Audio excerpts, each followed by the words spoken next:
So here we are, it is Monday, and I am reminding you that today is a day when we are going to talk about how to rise up when you are feeling beaten down. Now, I know that it's easy to lose one's ground and one's footing, especially when life hits us hard. Now, I know this is a topic that I have covered many times, but what came up last night was some inspiration. And specifically, the inspiration I got while being at the Meditation Museum #2, which is in Tysons, Virginia, Northern Virginia, here in the United States. And we were celebrating the 5-year anniversary of America Meditating Radio. Sister Dr. Jenna and her fabulous team, including Antonia and Santosh and all of the volunteers, they have been hosting 1,100 radio shows. So if you haven't heard my 2 appearances, check out some of the other ones as well. It's on Blog Talk Radio, it's on TuneIn, it's syndicated. And one of the things that we got to do is we got to come together and experience love and celebration. And so last evening, I know you watched it, Helena. Last evening, we each were invited to share 5 minutes. I know I may have gone over a little bit. I know some of the other folks did, because when you're in this environment of positivity and sharing, there's like just love that comes just in this circle. It's like a wave. It comes out of you, it gets reflected back at you. And I'm so grateful, truly, for the opportunities that I have had to be on Sister Dr. Jenna's show, on all the multiple shows and podcasts and summits and stages, because I really do consider this to be part of my life's mission. This is my life's work. And what has been going on over the last few months is me personally and several other folks in my tribe have been just getting knocked down. And what resilience is really about is about being able to bounce back up, so that when life knocks you down, and it will, or it'll try, when those winds come blowing and you feel like you are losing ground, then you've got to eventually bounce back or rebound or recover. And that's really what resilience is all about. It's about having the resources that allow you to rise back up after a challenge. And there are 2 major distinctions that I want to cover about this topic, because I have been in overwhelm plenty of times. Okay, maybe I'm currently there now. And I have been knocked down to the point where I felt like I was at my rock bottom. So if any of you are going through some challenges, or you're feeling the pressures of life that are pushing you down and you need some inspiration, then stay with me. And if you know anyone else who has been maybe wallowing in that pity party, also known as the PLOMS, the poor little old me syndrome, PLOMS, if you know anyone who needs a little inspiration, please share this video with them so that they can be uplifted, because that is what my mission is today. So I want to thank you all for tuning in. Hello, Sarah. It is good to see you here. I wish you more rebounding and resilience on your marathon journey. For those of you who don't know, Sarah Brandis has been providing wonderful social media support and writing for me and my authors, and she is about to run a marathon. She's raising money for little pets, little furry things, so check her out if you don't know already. Hello, Ria. Hello, Jacqueline. Vaughn, good to know that you're here. I'm happy that you guys have found me again, because crazy little, and hey, Naman, I'm glad you found me again. For whatever reason, our original live just fell apart. Sarah, are you really running dressed as a cat? Oh my gosh, she's gonna run a marathon dressed as a cat. It must be something light, of course. But we wish you so much success and rebounding. So I want to hear from you if any of you are going through something and you know that you need some insight and inspiration on how to rise back up. That's what our focus is on today. I don't want you giving up.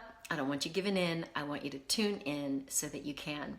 So Jacqueline says, you have written a program called the Energy Balance Module based on 6 steps to heal.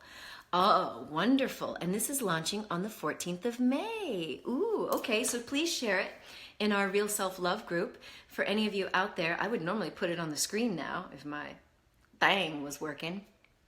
But if you haven't joined already, you can join the Real Self-Love movement, totally free. Lots of insight and support from people like Jacqueline and Sarah and Helena Goldstein and all of my Real Self-Love leaders, because we are connecting you with the resources and the tools and the people that will keep you uplifted.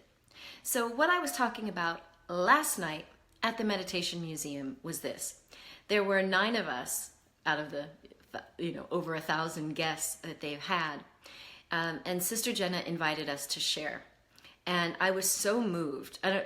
If you saw it, I was actually shaking. I was shaking because it was freezing. I was sitting right under a vent, and this cold air was blowing on me, so I was freezing.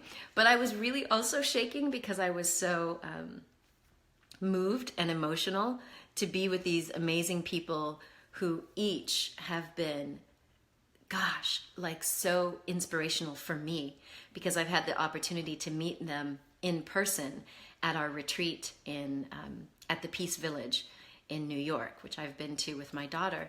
And one of the things that happened as everyone was sharing their profound gratitude for being able to do what they do, but also sharing how their own personal journey has been unfolding. And the reason I publish the books that I do, the reason I host my radio show, the reason I come on live and do these videos is because I meet so many people around the world who've had stories where you would think they would give up. You'd think you'd be justified in just saying, I give up on life. And yet they find that thing within them to rise up and keep going. And last night was no different. So as each person was sharing, I was just so moved and so touched. And basically they all said what I would have said about living as your authentic self, about finding that courage to be who you really are, finding alternative modalities for your own healing. Like Dr. Ruby Lathan talked about plant-based cures for how she cured her own thyroid cancer. Like amazing stuff, right? So by the time it got to me, I'm like, well, they already said what I would say. And then it hit me. One of the other things that being connected to spiritual, soul-inspired people is we support each other to be our best. We support each other by knowing what each of us is up to. Sorry, I'm plugging in because, of course, I hadn't planned on going live on my phone. We support each other knowing what you stand for. Hey, Valet, thanks for the little love heart there. We support each other because we know what it's like to feel either broken down or like a misfit or like I shared, like I wanted my life to be over. I know some of y'all find that really hard to believe because I'm like pumped up and excited and high on life now. But here's what came up for me last night and what I want to invite you to look at as well. As each person was sharing last night, as you will see in this book, Time to Rise, and my new book about magic and miracles, and the other book that I did with these Danish authors called Turning Points, and on my show, you'll hear from each of these people talking about where they got to a moment where they recognized that they had to make a change, a shift. They couldn't blame the outside circumstances and they weren't willing to give up. They dug deep. And as each of us has found that strength or been just sort of connected with some divine force that helps us get through, we share these stories.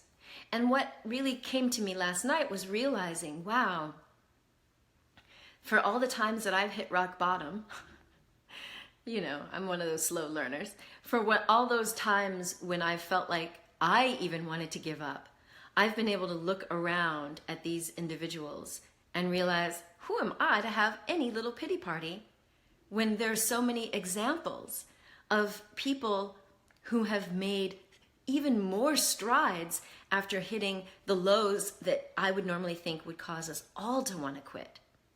And what Craig Kirby shared, he is somebody who's doing something called golf, my game, my way. He's partnering up with people like Sister Jenna and others to use the golf game as even a spiritual vehicle for having conversations. But one of the things that Craig said last night was that water will always rise or fall to its own level. Water, you know, we, like water, can find our own level. And what I shared was, when we feel like we're already low, you don't want to hang around with people who are just going to mirror back to you, oh yeah, girl, I give up. You need to, right? Like, there are people who would just admit, okay, you're right, your situation is pretty crappy, let's go have a drink or whatever. But what if you were around people who understood that you have a vision for yourself and for your life, that you really want to go places, and that this moment where you're feeling a little bit down, this moment is temporary? That's not always easy when it seems like it's incredibly dark and incredibly scary.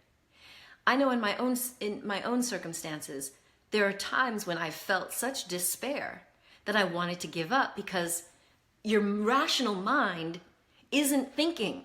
When you're in the midst of stress and overwhelm and you feel like your life is falling apart, or you feel like life is attacking you, or people are attacking you, that's when that stress response turns on and our lower reptilian part of the brain just kicks in, which means the higher brain centers aren't working and you're probably turned off from higher guidance. That's why we all teach mindfulness, and we want you to learn how to meditate so that you learn how to turn that connection back on. But what these other stories can remind us is this. If you can read one of these stories, and Jacqueline, I'd love to hear about your sister's story. If you can read these stories of other people bouncing back, whether it was an angel, whether it was a miracle, or whether it was their own grit and determination, if one person has done it, then that means you have the capacity to do it as well.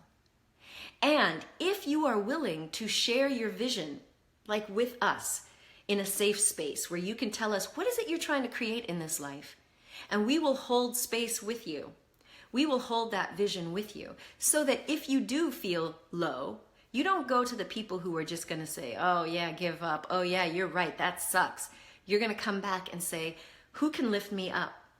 Because if water will always find its own level, I want us to level up together. Because what is going to help us all move forward and create this wave of transformation around the world is if we stay together, if we pray together, and if we level each other up. And so what does that actually mean? That means when you're feeling low, you've got to go to the well and refuel. Resilience is all about being resourceful, which means you've got to be filling up on a constant basis, not just when there's a tragedy hitting us. So the more time that you can spend doing things that fill you up, whether that's meditation, prayer, chanting, being of service to somebody else, that's going to fill you up. And yeah, Selena says, leveling up together like a wave. Exactly. That's exactly what we can do. If each of us can add and add and add, we can rise up instead of falling down. And the connection here that I want us all to remember is that whatever miracle we've heard of from somebody else, that possibility exists for us. Why? Because you're more than your body. You are not just flesh and blood and bones. You are a spiritual being. which means there's more to you than just this physical. There's an energy, there's a presence that you are and that you remain connected to. It's why you can tune in and get a positive vibe from somebody that you're watching on a video or listening to beautiful music like we heard last night. Or you open up a book and you read and you feel transported to another place and time. That's because the you that is watching or reading or listening, you are not these eyes and ears. You're not even the brain. You're a soul. You are an eternal soul, and you are connected through this energy matrix, this energy and information matrix. And so, if we are not a body, we're more than the body, and we can use this body, like our senses, to fill back up. We've got to stay connected to the source of your true inspiration, which I've been going off on a lot here. What does inspiration mean? It means to be inspired or infilled, in spiritus, infilled with the Spirit. So, I want to remind us of ways that we can connect to that source that reminds us that we are more than bodies. We're more than brains. We are spiritual beings. And we have a connection to other people, to the divine, to this world of miracles. So if I just put on my nerd hat again and think about the neuroscience of resilience, we know that our brain is moldable. It's plastic. So if you feel like your brain is kind of on the dimmer switch and it's keeping you in sort of this gray outlook, you're not seeing the rainbows, you're not seeing the sunshine, you're feeling really gray, then I want you to remember that that is just some wiring in your brain, and you can change it. It's easy for us to say, oh, well, this is how I've always been. Or maybe you grew up with parents who kind of taught you to look at the glass half empty instead of half full. And hey, Nadej, I'm so glad you're back as well. And Jacqueline is riding high. Beautiful Taz, wonderful, welcome. So we're talking about the neuroscience of resilience. And Taz, you have a part to play, so stay with me as well. And Helena. So listen, here's the deal. The wiring in our brain that can keep us looking at the not so sunny side, feeling low, we've got to become the conscious directors of our brains. Okay? Because our brain is plastic, it is malleable, we can change the wiring, we can change the neurons, we can change how they fire, and we can change the neurochemistry. And it's the neurochemistry that makes us feel. It's like whatever those chemicals are, whether it's dopamine or serotonin or oxytocin, when those are flushing through our system, that's when we feel that high. That high that Jacqueline just said she's feeling now that Mercury's gone direct. You're feeling good, right? So rather than only relying on caffeine or nicotine to get that dopamine hit, what can you do to drive your own brain chemistry? Whether it is listening to music, maybe it's dancing. Is it yoga? Is it like what I love, taking a nice hot bath, feeling like you're in that little watery cocoon, turning on that oxytocin, giving yourself a hug? What can you do instead of drugs, alcohol, sex, shopping, gambling, surfing the internet? What can you do? Think about it right now. Tell me, what are you committed to doing? In our last live, we talked about accountability. So you can be accountable to yourself, but we're going to hold you accountable if you type in, what are you willing to do to impact your brain's chemistry and wiring? Now, we in the world of positive psychology will talk about things like journaling, keeping a gratitude journal. And even though it's promoted everywhere, that doesn't mean it's not powerful. So if you're willing to write in a journal 3 things that went right today, 3 things that made you realize that there is good in your life. Because what we focus on is what is going to grow in our world. If you can focus, choose, like consciously choose where you put your focus. If you choose to put your focus and your labeling center on half full, half empty, instead of half full, then that's what you're going to continue to experience. So thank you, Naman. You're going to stick with meditation, listening to music. Taz says journaling, gratitude journals, appreciators are all a great start. Yes, and it needs to become a habit. Exactly, Taz. And we need to be committed to improving our mood. Exactly. So that's what I want us to do. When we're feeling low, rather than leading to those things that are only going to continue to bring us down, let us be mindful that it's our brain. We can use this brain. The brain is not us. You are not your brain. So if you have a depressed brain, that doesn't mean that you are a depressed person and that you're locked in. No, it means you need to take conscious control over it. So journaling, looking at the things that you can be grateful for and really appreciating it, allowing it to sink in and be felt and be recognized. All of these things help. I used to look at I won't tell you which one. Anyway, it doesn't matter. I was looking at one of these websites that would publish autocorrect failures. Sometimes they were a little perverse, but they were hilarious. So sometimes just watching a funny skit or looking at a joke will give you that little burst of humor, and that can help to reset your mood. And then really focus on that feeling and really allow yourself to let go of the other. It's why so many YouTube videos and Facebook videos with cute cats get thrown around all the time, because they make us feel good. But I don't want you to get sucked into the online stuff and stay there for too long. Does that make sense? So Nadej says, more walking at the beach and more hugs from your children and meditation. Yes.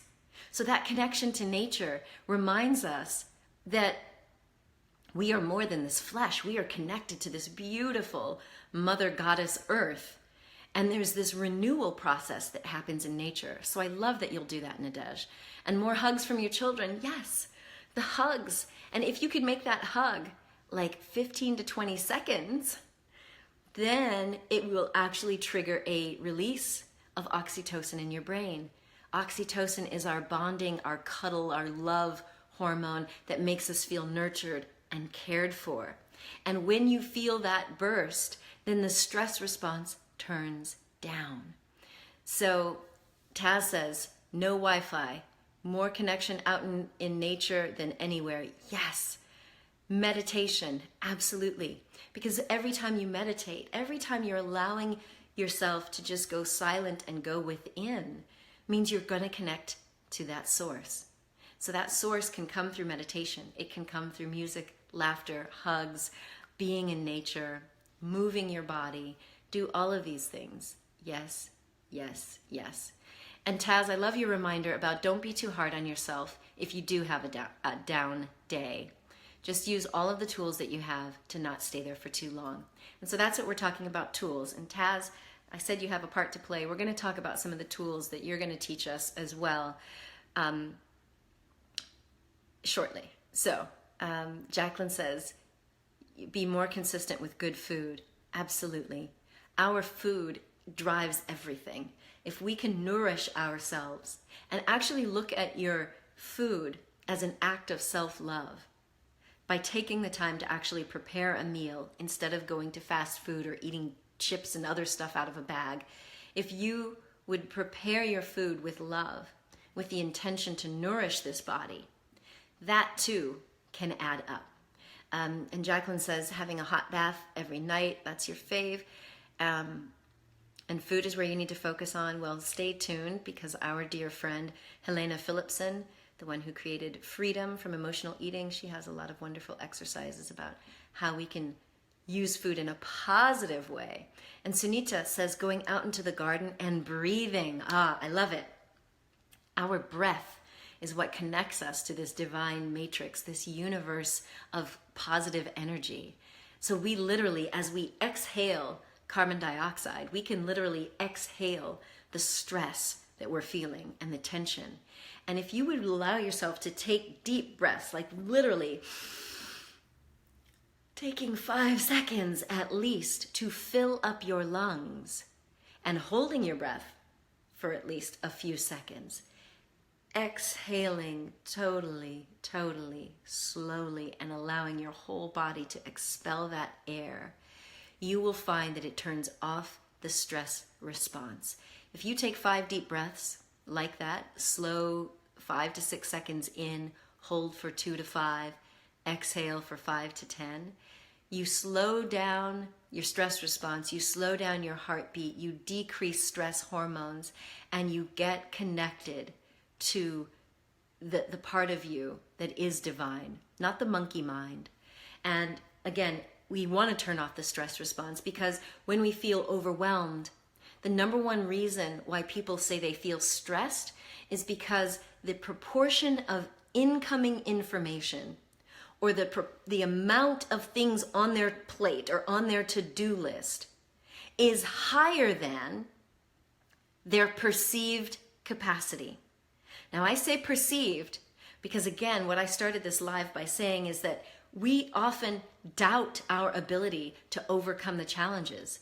Because when it gets dark, when we get knocked down, when we're tired and fatigued and we've not been eating well and not been breathing, the parts of our brain and our heart and our soul are not in alignment. So we lose that ability to believe that we can overcome.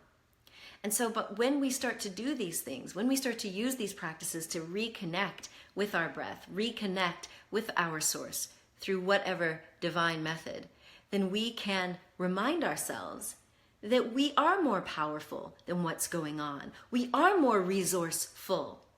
But the reason I'm stressing this again is not only are you hopefully getting something positive right now that can help you in the immediate, but it's also reminding you that every day, every little tiny thing that you do as an act of self-love, that you do as an act of witnessing beauty and humor and love in the world, every act that you take in appreciation and gratitude is filling up your resource bank so that you have the fuel to use the tools.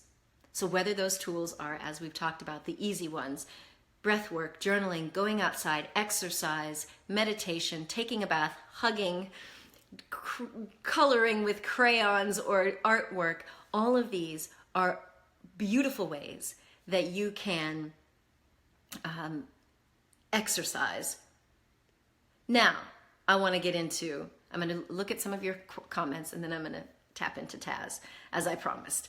And I think Helena Goldstein, one of our other Real Self-Love leaders, has something to share as well.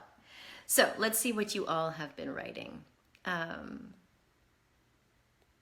Let's see. Vaughn says, Halle Berry pictures make you smile. And Belay says, probably The Rock. That does it for you. Family keeps you going. Wonderful. Hello, Dream Daisy. What a lovely name. Glad to see that you are here and tuning in. Yes, breathing deep, Taz. Absolutely. And Nadesh says they usually have to ask you to let them go. Oh, so when you give the hugs, yeah, depending on how old your kids are, the 10 to 20 second hug that really gives us that dopamine, that oxytocin burst, you may not be able to get it. Hello, Shirley. Glad that you are here. All right, so yes, I'm going to keep on preaching. And yes, Taz, I love that idea of creativity. So Taz, what else would you say? So we've talked about the things that you can do in the moment that reconnect you to your source. That's number one. Reconnect you to a source of positivity, of good energy. And I say your source because I also mean the divine source, which reminds you, number two, that you are more than a body, more than a brain. You are more than flesh and blood. You are an eternal soul. And you have a connection to this beautiful divine matrix, this universe, God, angels, whatever, that you can tap into in those moments of crisis. And three, the more that you can do these things on a daily basis, the more you're going to fill up your resource bank. You need to be resourceful. The more resourceful we are, the more we have the ability to use our tools and use insight when things start falling apart around us. And yes, Naman, it's about connecting to God. For those of us that, however you want to call it. So, hashtag tap into Taz. Taz, being resourceful, in my opinion, means in the words of Barbara Fredrickson. She's one of these beautiful researchers in the world of positive psychology. And one of her claims to fame is what she calls the broad and build theory. And she says that every micro moment of positivity counts. So every time we do something that's adding up to that resource bank, we are able to broaden our capacity and build upon our strengths so that when strife hits us, when life starts falling apart, when we feel like we're stressed and overwhelmed, we have a greater repertoire. So you've got to work on the positive stuff. And as Taz says, number one, it's daily practice. But now I want to get into the miracle and magic side, because what I shared last night at the Meditation Museum is this. We have the good fortune of being able to tap into a lot of resources where we're learning from other people that you can rise up. And I see Romeo Cournal has just joined, one of our authors in Time to Rise. So you'll read about, Romeo and how he experienced, several wake-up calls where he nearly died, and yet he rose up, and now he's traveling the world as well, leading workshops and retreats. So you can tap into these things that remind you that there are all these different ways that you can rise up. That's what we want you to remember, first and foremost. But then the next level is, what we shared last night at the Meditation Museum is, what if everyone in this tribe is committed to not letting you fall? And not only that, getting you up to that next level, which says, I'm not just going to tell you to hold on, everything's temporary, this will pass, even though that is true.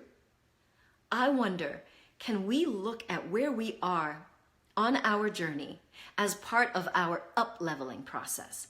This is something that Taz has written about on Medium. I also shared it on my Medium blog and my podcast. So this is where I want to go next. How do we up-level? Let's not just survive. Let's kick some booty and thrive. So Taz says responsibility. Recognize that it's all up to you. You have the power to change this. Yes, I'm with you, Taz. You have the power. Number 3, says Taz, is the mood or energy actually yours? Is the mood that you're carrying actually yours? It's not unusual, says Taz, to find that we've picked up the energy of others. And if we're not aware of this, if we are not discerning, it can feel like our own energy. All right, so I'm going to jump in right on that point, Taz, and I want you to give me some insights on how you can discern, is this mine or not? And thank you, Shirley, for my ring comment. So Taz, this is a big one because a lot of people in our network are empaths, light workers, high sensitivity people who can feel the energy of others. And even if you don't have that label attached to you or you don't identify that way, we've all been in a situation where we can walk into a room and we can just feel somebody peed in their cornflakes, like they're like not happy. We can feel when other people are low or they've gotten into a bad mood, and just like we can feel the positive energy. Now I, on one hand, grew up with this ability and never really had anyone to help me hone the skills that I'm honing right now, and asking Taz and some of our other real self-love leaders to chime in on. And for those of you that want some more tools in your tool kit, Taz and I will be co-hosting a masterclass because I want us to up-level and get past the basics and move on. Even if we're still mastering the basics, if you know that there's a whole nother level for you, that can motivate you. And so for me, Taz, you're mentioning headaches. For me, I have been in a state where I have felt physical pain that I thought was mine because, like you say, it can feel so real in this physical apparatus that I thought it was mine. There was a time I felt heart pain, later found out it was somebody else's, like hours later. Thought that I had a lump in my chest, later found out that was someone else's. All sorts of things. I remember a couple of years ago feeling a wave of just this feeling of wanting to give up. And I was like, There's nothing wrong. Why would I have that feeling? And I literally went into meditation. And because I could at least look at my life and say, nothing's really wrong, it was an easier moment for me to say, okay, this is not mine. Why would I have a wave of feeling like suicidal thoughts of wanting to give up? So I have the insight now after a number of these cases where I ask that question, but sometimes I haven't. Sometimes I was hit by something that hurt so much that I thought it was mine.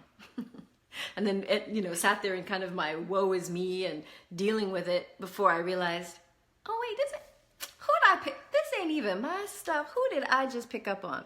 Okay, so Taz says, let's talk about it in terms of headaches, because a headache is often a common symptom. So rather than just accepting it, she says, don't accept that you have a headache. Tell the headache firmly to recede. Okay, all right. And if the pain moves off even a little, it's a sign that it's energetic and probably not yours. Taz goes on to say, physical and emotional symptoms are also common manifestations. I've had those. And we're literally allowing something or someone else to share our energy without realizing it.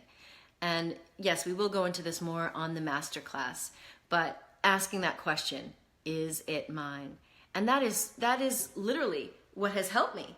And to your point, Taz, when I ask that question, when I sit with it and I'm like, ooh, I identify it first. So for those of you who've taken my meditation class, I teach this 5-step attunement process.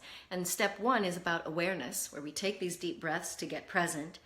And then we just tune into whatever pain or symptom and identify it.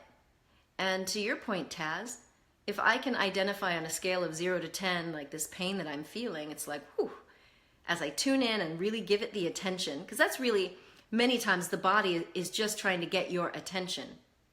And when we bring that attention and say, okay, on a scale of 0 to 10, I've got an 8. Is this mine? I've felt it sometimes just instantly fall. Not maybe to all the way to 0, but drop down, because it's like, oh, it's now separating from my consciousness into this realm that I might call my auric field or my awareness field, but it wasn't even mine to begin with. So I love that you're bringing up that distinction for us, Taz. And I'm glad that we can get into this, because this is just one piece of what I believe we all need to be able to do. We need to be able to discern, is this mine? Is this my stuff to deal with? Because it may be. It may be the ripening fruit of your karmic actions in the past, right? It may be your time to deal with whatever this challenge is. And if it is yours, we want to give you the spiritual tools and the insight to how to deal with it. Because you're more than your body. If you identify as the flesh, as the body, then you may start to believe whatever you've been programmed to believe. Oh, if you get this diagnosis, that means you're going to die in X number of months. Well, if you believe that, that could become your reality. But as we've seen, there are hundreds and thousands and probably millions of cases around the world where people have risen up. They have defied medical logic. And that's what I want you to recognize. You have the power and the ability. You can change this, as Taz said about your response ability. And so Naman says, whenever you are down, you say, I am a strong soul, repeatedly. Absolutely. I love that, Naman. Like reminding you, I'm not this body. I'm not this circumstance. Whatever is going on, it's like remind yourself, I am a strong soul. I love that. Let's see who else here. Ashara says, what can we do when it's close family members that we can't get away from? I have to ask you, why do you say you can't get away from them? Because is it true? That's another one of my questions. Is it true? Is it true that you can't get away from them? Tell me more about that, Ashara. So Taz says, do you like the way I called you Taz? She says, from there, until we go into this in more depth in our masterclass, sing, dance, celebrate. Do something that can shift your state. Celebrate the color of your socks. Anything. pray, meditate, smudge. We'll talk a little bit more about what smudging means. Soak your feet in salt water. Yep, Epsom salts. Absolutely. It's a good practice for empaths to use at the end of the day. It draws out and neutralizes lots of other energy. Also, cleansing your jewelry. I love this, Taz. I've heard a lot of people talk about cleansing stones and whatnot. Absolutely. Things that you regularly wear that can absorb. I mean, if you think about a crystal that becomes a prism, it's absorbing the light energy. So why wouldn't your jewels that you're wearing attract and hold onto energy from people that you've been around? So getting smudge smoke out, cleansing things away. Absolutely. Yep. So people, situations that we feel we can't get away from, practice pulling your auric field in closer until you've moved away from the situation, and remember to breathe it back out afterwards. Taz, love it. Love it. Okay, so we only have a few minutes left. So let's talk just one last minute here about this concept of our auric field. Because I've shared this before in other live videos, and one of my tribe members, and you know her, Taz, Yvette Taylor, also in the UK, is writing a fabulous book about the energy alignment method. And I have a video of her where we're talking about also this auric field. So some people will call it the pain body, your aura, your energy bubble. Like, we have a field around us in all directions that our heart and our brain can tune into. So this energy bubble that we might talk about, your auric field, is what allows us to feel or sense the energy and emotions of other people. And yes, even the energy and emotions of places. The field is also the shield. Right, so this field, if it's too open, it's not shielding us. And for a lot of empaths and a lot of people who are committed to a life of compassion and love, we walk with this big open field. And then when somebody comes in with that negative energy, it can bring us down. We start to feel down. We feel and pick up on their emotions. And so back to the neuroscience, we have wiring in our brain. Now they call them mirror neurons. It's how that we can psychically pick up on what other people are feeling. We're wired for that. So meaning whatever's happening in this energy field, our body can pick up the energy and information between us, even at a distance, and it registers in our brain, and then we process it consciously as, oh, I feel bad or I feel mad. So all of these things are happening. All of them are happening all the time. So what if, as Taz says, this auric field, if you've got to be around negative people, i.e. your family, you might want to draw that field in. And I say get visual about it. I'm a very visual person, so I like to visualize these things. So if you want to imagine that it's a color, imagine being wrapped in white light and maybe pull that closer like saran wrap so that you don't take on people's stuff. And for my healthcare workers out there, I remember very clearly when I started working in a public health place in Washington, D.C., and I was coming home feeling, you don't even want to know the emotions and energy that I felt. And my dear friend, Selena Hadlock, this beautiful light worker, said, Andrea, it's perfect. You want to go there with heart open to send love and compassion. You're there to be this compassionate healer, but you can't take people's stuff on. So she told me, imagine that you do have this shield around you, and that will allow your love and compassion to go out, but you don't allow their stuff to come in. It can bounce right off that force field and that shield. And so I definitely am a visualization person. And, as we do more of these master classes that are totally free, I want you all to start gaining tools. You may not be perfect in the beginning. Heaven knows I haven't been perfect using my psychic powers and telepathy and healing at a distance. But now that I'm connecting with people who do have more experience and training, we can share and we can grow. And that's really what it's all about. I want us all to be able to raise our vibration, raise our capacity and our ability to heal, to transmit love and light. And I want you to just take on this invitation that maybe what you're going through is meant to be shared with other people. Maybe not right now. I don't need to hear the drama that you're in right now. But know that you are going to get past it. You have the capacity. You have friends and tribe members who will infuse you with more energy, insight, inspiration. And when you get past it, maybe you can turn around and teach someone else how you did it, so that we can share, so that we can all grow. And most importantly, I want you to keep your eyes on what's next. Because sometimes when you're in the midst of something and you feel like I cannot go on, it's too much. It's because you've lost your connection. You've lost your faith that you're more than a body and that you're more than capable. You're more than a conqueror. So no matter what the earthly circumstance is, yes, you may still need help. Call on people to help you, but don't give up. And thirdly, if we can keep our eyes on a future destination that says, I'm going to get past this, and when I do, I'm going to kick some butt, and I'm going to be using even greater tools, even greater insights, even greater forces, so that your life takes on a bigger cause, mission, or meaning. Now, I started this live by saying, yes, I know this is a little lofty, particularly if you're in Shitsville. You know, that's a town right outside of Poo-Poo Land, right? If you feel like you're really in a low place, then just take the positivity and take that. If you've just come through something and you just finally like, ugh, I'm just finally over it, still take that and recognize that we can rise up. And stay tuned for more of these live discussions and training, because I want to start doing the superhero training, okay? That's why I'm doing what I'm doing.